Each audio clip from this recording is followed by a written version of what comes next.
Yo, what's up? We're in front of the house and I have a little bit of info for you. So many of you guys probably know or maybe not know that I have a live stream channel, and today I'll be live streaming this beast from the east, Xpeng G9 or Xpeng G9 2025 model. It charges really fast. The only minus is that we simply don't have fast enough chargers, but fortunately it seems like we can still go flat, fairly flat on 400 kilowatt charger. I already figured out where I'm going to charge at, which will be a little bit near Bakkebol at some OK28 truck charger, and then Hallandsåsen, another truck charger OK28, and then actually back to Uddevalla at the Ioniq chargers, 400 kilowatts. So it will just be 400 kilowatt Alpertronics, 3 charging stops, and it should be simply amazing how fast it is. So for you guys who haven't seen it before, man, this is a beast from the east. Okay, it cost almost 700,000 NOK, but it's like a competitor against the Audi Q6 e-tron and maybe even the BMW iX3 Neue Klasse. But it charges faster than all those cars. I peaked at 469 kilowatt or something at the Tesla supercharger. But yeah, okay, they haven't done any great upgrade here versus the G6, so hopefully there'll be an upgrade. Everything seems to be the same. The G6 actually has a slightly bigger screen, but this car is already really good. I measure it to be one of the quietest cars out there, even beating some more expensive Volvo ES90. And then, okay, I'm going to show you. Soft close, we have massage in all seats. So yeah, this will be interesting because I'll take out these car seats once we are done with the kindergarten shuttling. And then I'll bring the fridge for the challenge, just for fun. I'll show you soon. But okay, so it's a really nice beast. But also I need to update a bit on the airport shuttle service, because I didn't expect it to be that crazy. When I when I made a video before Christmas, okay, there are a few people who came, but it seems like summer is way busier. And then now I have booked lots. I don't know how much space I have, so I just say that we are fully booked for July pretty much. By the end of July there are some slots, so I have a spreadsheet where I calculate roughly how many people are on each time, right? And also calculate just based on how many days, or how do you put this, how many days each car stay here, how much does it actually cost, how much are they saving versus parking at the airport. I don't know if you go for, let's say, long-term parking, you might get away with 150 NOK per day. If it's more short-term, like some of these guys actually, then it could be something like 500 to 1,000 NOK. So I calculate that combined throughout the summer now, people will save something like 50 to 100,000 NOK total. So I mean, why not? I already paid for the parking lot here. Why not just give away some free parking?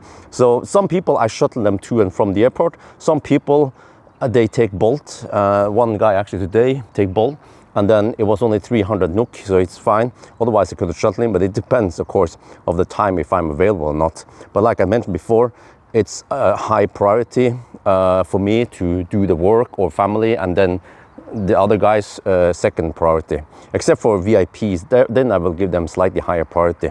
Yeah, by the way, before I forget it, the X9, sorry, not the X9, the G9 1000 kilometer challenge should be starting tonight around 9-10 in the evening European time, and then you can check out the live stream channel, will be in link below. But okay, but I need to also mention it that, so sorry guys, we are full in July, but still other slots in September. But eventually I might just need to stop this, or I don't know, I'll probably end it. But there was one guy actually who booked it for New Year already, if Christmas, New Year. Okay, whatever.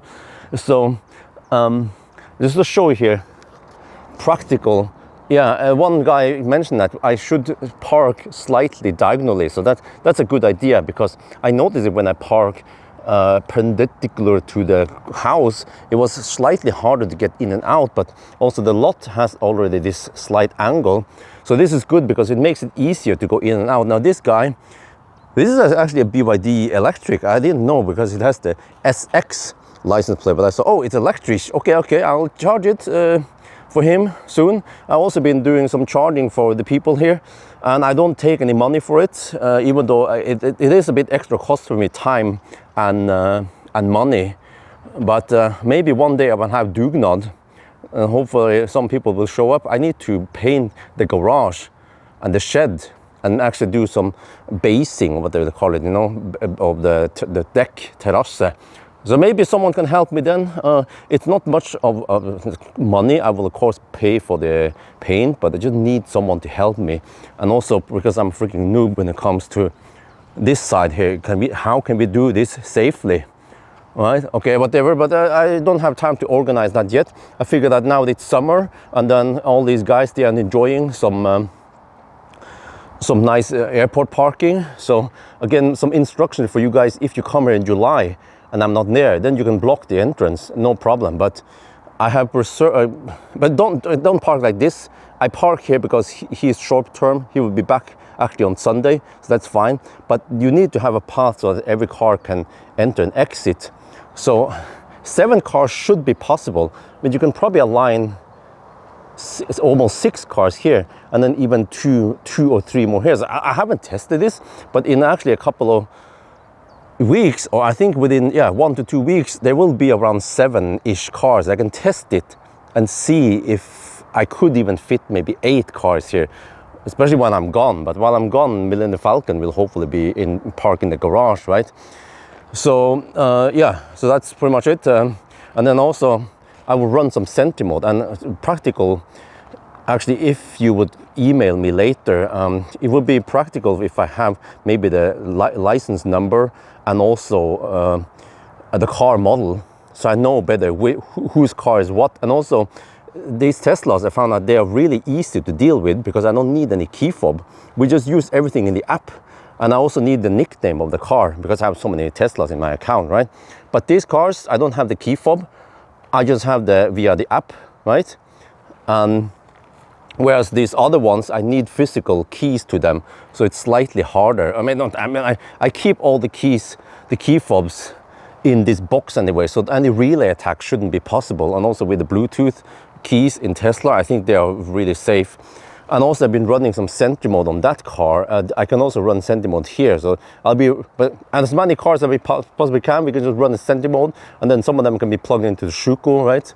But I also found out that by giving away this free house parking, whatever, it comes with some bonuses, because I've been getting some items from Jova that I'm gonna be, that I'll be reviewing. We have this fridge. I'm testing it right now. I set it to minus 18 degrees Celsius, and then it shows the current temperature. And I will bring this fridge on the 1,000 kilometer challenge. I'm just testing it. Okay, wow, it made ice. Oh, okay, it actually works, right? But it's freaking expensive. I need to find out, is it worth it? There's an app for it, but it's not up and running yet. I mean, it's not. It's going to be soon. Yes, I've been pushing Joe, like, dude, you guys need to get the app running for Europe, man. So I cannot install the app, but I'm actually running it off the power bank right now. Just gonna check. Okay, so first it peaked at around 60 watts. Now it's resting at 30 watts. So I will also test the consumption, everything on this, and the noise levels. But I know this. First I thought, oh, I need to test it on the Juniper because it's been tailored for Juniper. I asked Pavel and said, well, I can drive over to Ski, which is 45 minutes, almost an hour drive from here, and then back again. But it will be available, his car, 2 in the afternoon today. I'm like, no, that is going to be Stau. And I was like, well, guess what? We have a Juniper here. And also, there are some new air vents mount for Juniper and pre-Juniper and so on, Model 3, Model Y. So I was like, oh, here is the electric burn. So I was like, well, I could just test. I already asked these guys for permission, so I can use the Model Y pre-Juniper and Juniper for those tests. So it's actually a nice. I have to go outside. It's so hot in there.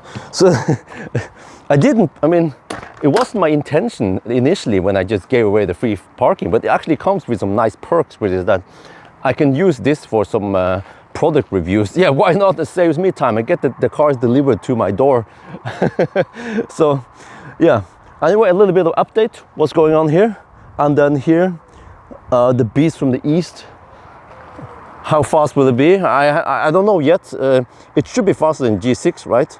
Yeah, 9 hours or maybe, yeah, because it actually has more range. It has bigger battery than the G6. So the G6, when it went from NMC to LFP, it lost 8 kilowatt hour. And the efficiency of consumption is exactly the same what I have measured now on various tests. But the G9, it went from 94 to only 90 kilowatt hour net capacity. So it only lost 4 kilowatt hour. And then the efficiency also seems to be the same. Well, I tested it in November 2023, so it's a while ago. So it seems like you don't get that much drop in range, but you get that freaking insane charging speed boost, right? So we'll see. Can we actually beat the BMW iX3, huh? Neue Klasse? 855 or faster? Not sure. The faster you go down there, the harder it gets, really. But it needs 3 charging stops. So that's, yeah, the Neue Klasse has bigger battery, yes, and it's actually more efficient than the X9 here. So yeah, so most likely, maybe you can match it at least. We'll see. But yeah, I have figured out now where we can find the best chargers with the Phoenix contact, not the Amphenol. So it should be a good one. So bring out the popcorn tonight. We're gonna have lots of fun talking, hopefully. And then, yeah, and also the airport parking. Okay, well, from August and so on, it's still available. So I'm trying to keep it open.